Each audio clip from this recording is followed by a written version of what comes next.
क्या आपने कभी सोचा है मधुबनी पेंटिंग्स में कभी भी कोई खाली जगह क्यों नहीं छोड़ी जाती। ये सिर्फ एक डिजाइन नहीं बल्कि 2500 साल पुराना एक ज्योमेट्रिक कोड है। तो चलिए चलते हैं मिथिला की उन गलियों में जहां हर लकीर एक रहस्य छुपाए बैठी है।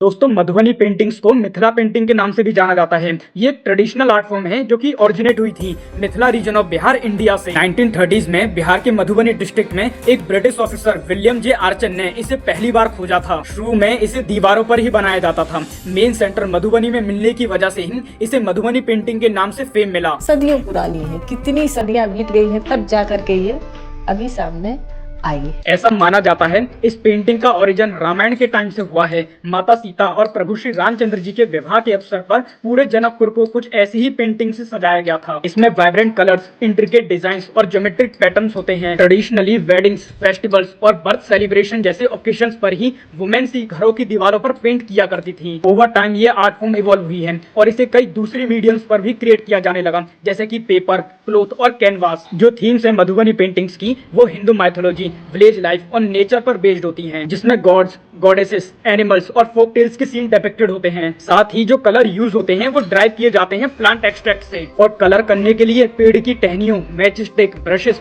और उंगलियों का यूज किया जाता है। इसके अलावा 20th सेंचुरी में इसे इंटरनेशनल रिकॉग्निशन मिला जब रेनाउंड आर्टिस्ट ने इसे शोकेस किया। मधुबनी पेंटिंग न केवल इंडिया में पॉपुलर है बल्कि ग्लोबल लेवल पर भी इसे अप्रिशिएट किया जाता है। कई ऑर्गेनाइजेशन और गवर्नमेंट इनिशिएटिव्स के द्वारा इसे सपोर्ट मिला और इसके कल्चरल हेरिटेज को प्रिजर्व किया गया। इसके अलावा मधुबनी में हर चित्र का एक मतलब होता है। जैसे एग्जाम्पल के तौर पे फिश सिर्फ एक जलजीव नहीं है बल्कि फर्टिलिटी और लक का सिंबल है। ये आर्ट नेचर से इतनी ज्यादा जुड़ी है कि इसके रंग भी चावल के घोल, फूलों और हल्दी से बने होते हैं। और उन्होंने उसको कलेक्ट करके ब्रिटिश लाइब्रेरी को भेजा।